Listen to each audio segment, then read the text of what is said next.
7 daw. Oo, August 1 ito inilabas nila, no? Solely kay ano lang, kay PBBM, kung saan nakakuha siya ng 55% na satisfaction na rating, 28% naman ang dissatisfied. So ang net satisfaction niya ay plus 27.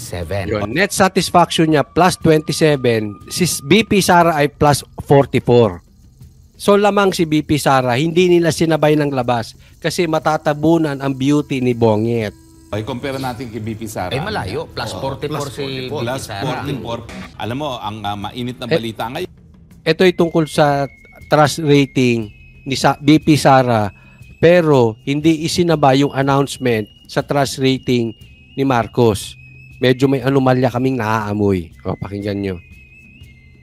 Satisfaction rating at approval rating ng ating Vice Presidente at yung iba pang mga opisyales.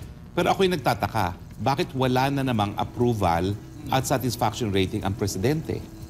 Ang huling beses na nawala yan ay yung huling survey. Tingnan niyo yung trust rating ha. Net satisfaction rating for Vice President plus 44, si Escudero plus 47, si Speaker 29, kulelat. Mas mataas pa si Chief Justice na plus 32. Ito, dalawa manonotice nyo. Si Romualdez na talaga namang ikot ng ikot, namimigay ng ayuda, namimigay ng bigas, namimigay ng sardinas, wala pa rin. Excuse me. Kulelat pa rin. Second, bakit wala dyan si President Marcos? Bakit wala si Bonget dyan? Diba? Hindi ba kayo nagtataka? No?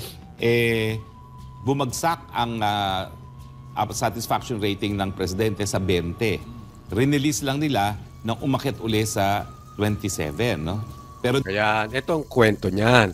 Bumaba kasi ang satisfaction rating ni Marcos sa 20.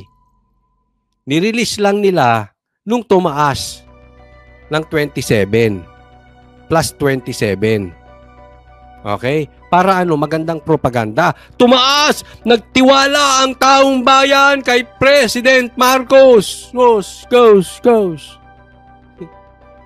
Tumaas. Hindi nila sinabay sa paglabas nung kay BP Sara. Bakit? Matatabunan eh. Bagamat tumaas si Marcos, pero lamang pa rin si BP Sara.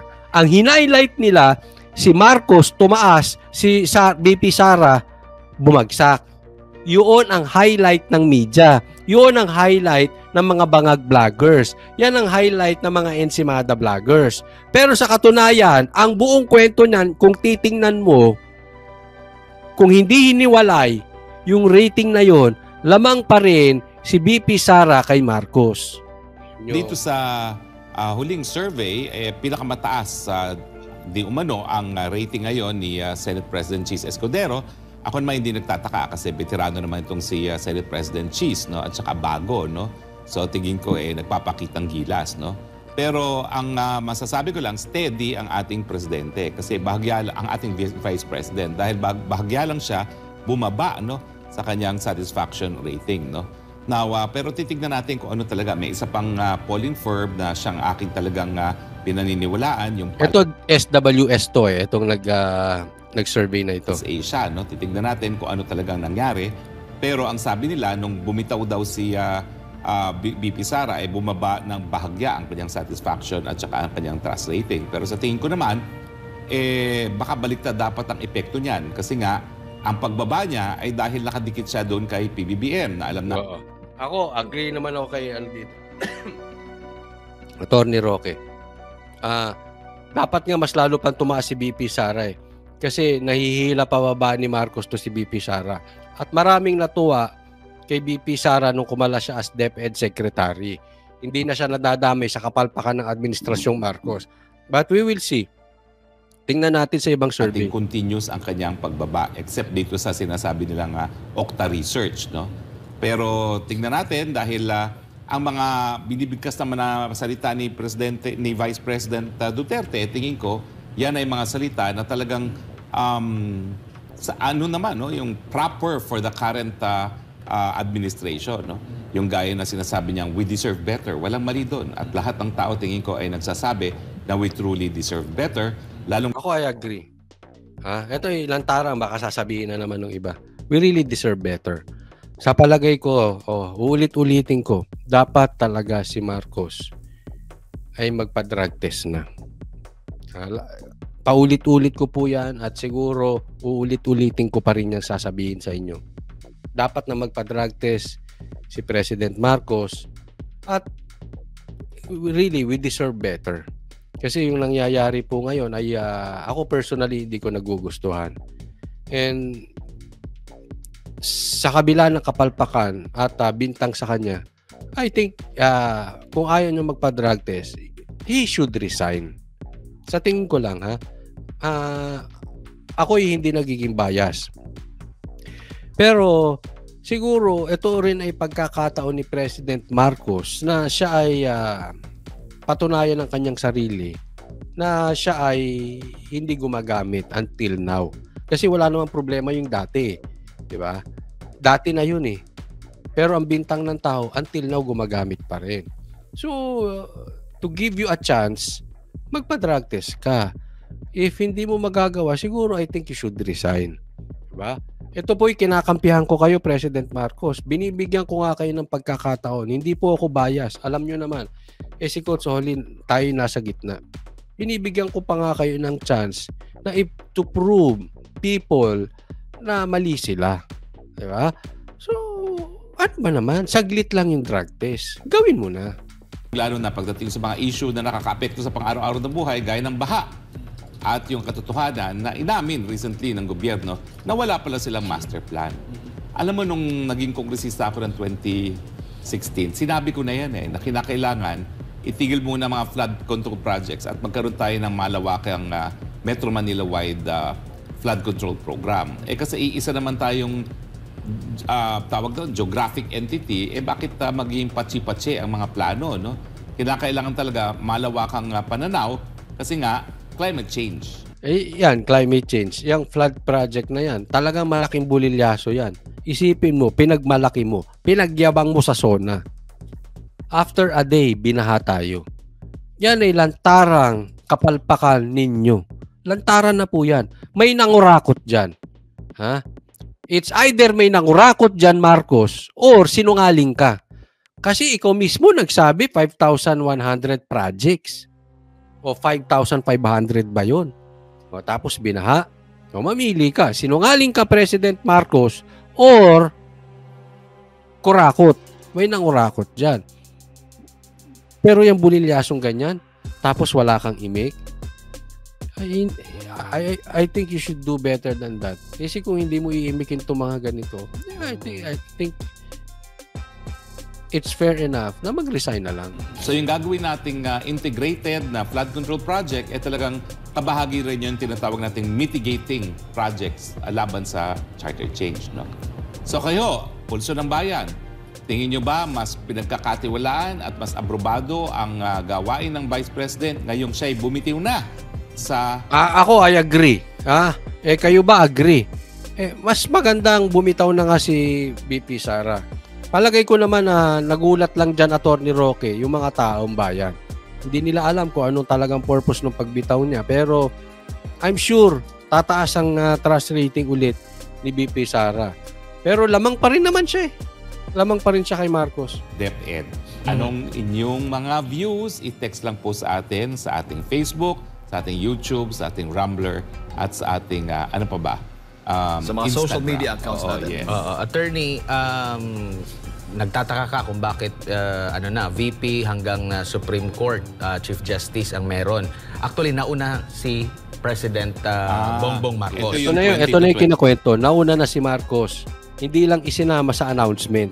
27 daw. Oo, August 1 ito inilabas nila, no? Solely kay PBBM, kung saan nakakuha siya ng 55% na satisfaction rating, 28% naman ang dissatisfied. So ang net satisfaction niya ay plus 27. Yun, net satisfaction niya plus 27, si BP Sara ay plus 44. So lamang si BP Sara, hindi nila sinabay ng labas kasi matatabunan ang beauty ni Bonget. Ay, compare natin kay BP Sara. Ay malayo, plus 44 plus si 44. BP Plus Sara. 44 pala si BP Sara. Tapos plus 47 si Senate President Si Chis Senate Escudero. President Chis Escudero, si Speaker Romualdez naman plus 29. Eh mas mataas pa nga si si Chief Justice Gismundo na Yes, Speaker. kung tutuusin, di ba mas laging umiikot itong si namamahagi ng ayuda itong si Speaker. Di ba? Bakit ganyan? Hindi, ito si talaga, excuse me, Admar, ito si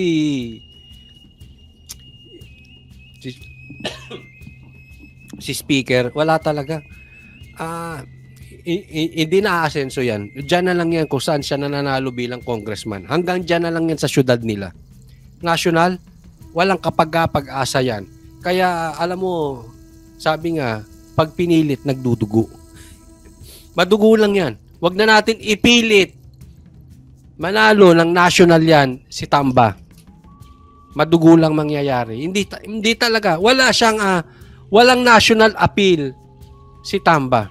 Iba yung datingan niya eh. Alam niyo yung, ito lagi kong sinasabi sa inyo, ang datingan ni Tamba, kung madalas kayo manood ng mga pelikulang Pilipino dati, siya yung mga parang congressman o gobernador na gumaganap dun sa mga kalaban sa mga pelikula na double personality. Oo, concern lagi sa panglabas pero yung panloob madumi. Lagi kayo nakapanood na ganyan, di ba, mga pelikula? Oh, mga gumaganap diyan sila mga Subas Herrero, di ba? Ganyan po ang imahe ni Tamba. Para siya yung mga, hindi ko sinasabing ganun siya ha, pero ganun ang tingin ng tao sa kanya, yung imahe niya na parang ang laki, na mistiso, na self-righteous na tao, na pakitang tao, ayuda, pero sa loob, wala talagang amor sa tao. Kita nyo naman di ba? Parang walang amor sa tao. Oh, di ba? Ang galing ng pagganap ni Subas Herrero dyan sa mga ganyang-ganyang O, tingnan nyo siya. Parang siya. 29 po si Speaker. So yan po ay batay dito sa June 23 to July 1, 2024. Oy, tama. Oo. Sa mga hindi ko pa po subscriber, paalala lang. Sama dito, nagpapaalala. Mag-like naman po tayo. Oh. Like po tayo para mas ikalat ni YouTube itong aking video. Oh. Sa mga nanonood ngayon, like po. At sa mga hindi ko pa po subscriber, at mga manunood ng replay, subscribe po kayo ha. Huwag pong kakalimutan, Coach Oli News PH. So, tuloy po tayo. Pero ang lumalabas sa balita ay hindi yung kundi yung mismong pagbaba. No? Pagbaba ng puntos ni VP Sara. Pero sa kabuuan, kasi bago pa lang itong si Escudero, nananatiling nasa mataas po yung net satisfaction rating ng pangalawang Pangulo, Attorney. Well, tsaka yung kanyang pagbaba, statistically negligible, di ba? Ilang bang puntos yung bumaba sa kanya? Okay, tingnan lang natin na... Sa mahiwagang laptop ni ito. Admar. Ang satisfaction kasi niya dito ay 65%. At yung dissatisfied sa kanya ay 21%. No? So kung pagbabasehan natin sa Plus nakalipas 44. na Ang March, okay? So bumaba ito from plus 63 na net satisfaction to plus 44. Yan po ang hina-highlight nila kay BP Sara, na si BP Sara ay bumaba. Diba? Kaya hindi nila sinabay si Marcos Kasi ang puri nila kay Marcos, tumaas. So para mapuri si Marcos. Kasi pag sinabay nila dito si Marcos, ang dinidiin dito kay BP Sara bumaba. Yan po ang dinidiin ng mga pinklawan. Pati mga pula. And si Mada Bangag vlogger siya ng dinidiin. Bumaba po ng 18 points. 18 nga ba? Oh. From 63 to 44. 19. 19 points ang binaba ni BP Sara. Yan ang hina-highlight. Hindi nila ma-highlight, lamang si BP Sara pa rin kay Marcos. Sa katunayan, ang nakalamang lang sa kanya si Chis Escudero. Bago Ganun naman talaga pag bagong sampa, mataas pa eh. O, tingnan mo, bababa din yan. Pag tagal-tagal, number 1 na naman si VP Sara. Ganun ang style nila. Ganyan po ang style ng mainstream media. Hindi nila hina-highlight yung kabutihan ni VP Sara. Ang hina-highlight lagi nila si Marcos, tama, magaling. Tapos, ang hina-highlight nila laging kasiraan ng Duterte. Ganyan ang mainstream media, so bangag vloggers style. Oh, malaki talaga yung binaba, pero kung ikukumpira kay Presidente, halos doble pa rin. No? Mas Halos mataas pa rin. Oo, mas Si mataas pa rin. VP. Di ba? Kasi mas mataas pa nga si ano sa kanya. Ang Chief Justice. Oo nga, na hindi naman nangangampanya. Kulelat, yan, Hindi dapat nagpapakita, idiin nyo. Plus tahimik. 27. Yung mga vloggers na binayaran. Si Tamba, ano na? Kulelat pa rin. Nang teteng kayo. Ibig sabihin, ineffective kayo mga animal. Ben siya Doon sa kanyang opisina.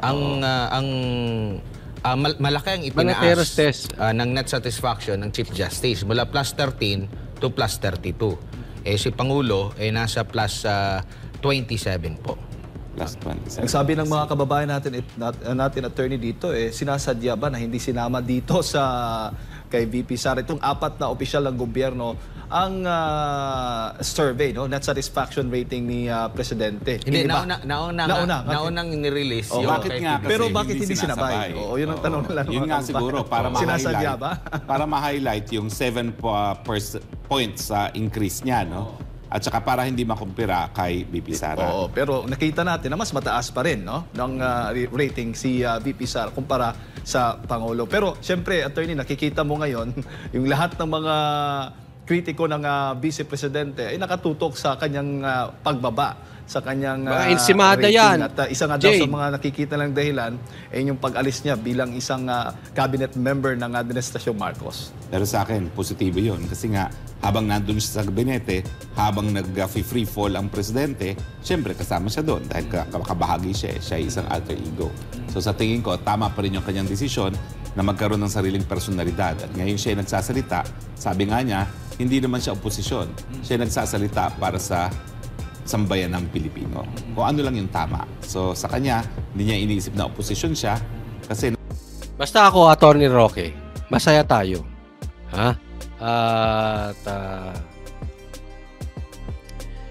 may mga tao po kaming nakita sa Davao. Basta masaya ako dun sa mga nakita ko sa Davao. Yung iba nasa pictures ko. Yung iba wala sa pictures ko.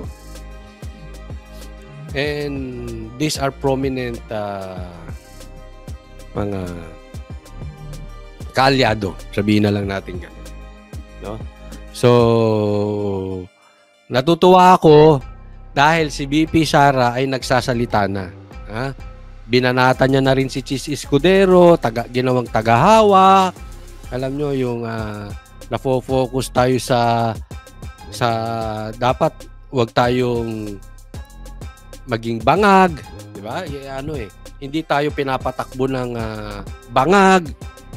Hindi tayo hawak ng bangag. Alam mo yung mga salita ni VP Sarang yun ay napakaganda na po yun para sa mga talagang dissatisfied sa nangyayari sa gobyernong ito. And maganda nagsasalita na si VP Sara. Sa palagay ko, ang talagang dapat magsimula nito, hindi ko lang po ngayon to sasabihin. Dati ko na po sinasabi to. Susundan namin ngayon si VP Sara kasi siya po talaga ang malakas. Pag tahimik si VP Sara, tahimik po kami. And ngayon, nagsasalita na si VP Sara, magsasalita kami. Si VP Sara po ang magsisimula. Siya po ang Vice President, siya po ang politiko. Siya ang kailangan magsimula. Siya po ang kailangan sundan natin. Hindi po dapat ang KOJC ang magsimula. Hayaan na nating manahimik ang KOJC. Si VP Sara, we are very very happy at ayun, yung matagal nang inaantay ng taong bayan. Bakit katahimik, VP Sara? Eto na. Tumatama ang mga kwento-kwento sa paligid. Tumatama ang mga nakikita ko sa Davao. Tama sa mga napapansin namin sa Davao, tumatama yung schedule na kwento kung kailan ito magaganap. Maraming salamat, BP Sara.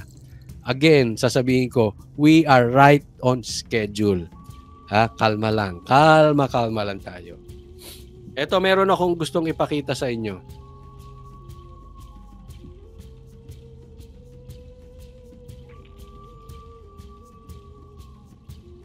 Ay, hindi ko ata na ilagay. Ano ba yun?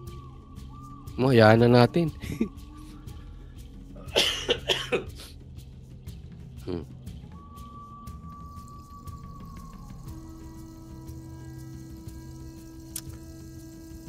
Sabi ni Gina PH, nagka-leche-leche na ang Pilipinas. Relax lang. Alam mo, mas nakakatakot kung nagkakaganito tayo at walang nagsasalita. Pero alam naman natin sino ang magiging next president. Huwag na natin ipagkaila. Alam po yan ng mga pula. Alam yan ng mga dilaw. Alam yan ng mga DDS. Alam yan ng mga LDS. Alam yan ng mga banateros that the next president will be BP Sara. Mas nakakatakot yung nangyayari sa ating bansa tapos tahimik si BP Sara. Pero ngayong nagsasalita si BP Sara, okay na tayo. Sabi, at kada salita ni BP, kino-cover ka agad ng media. So, go BP Sara. Correct. Sila wala Diba? Wala silang sinasabi sa mga nangyayari ngayon sa Davao. Tahimik sila. Yung call for drug test, wala silang masabi.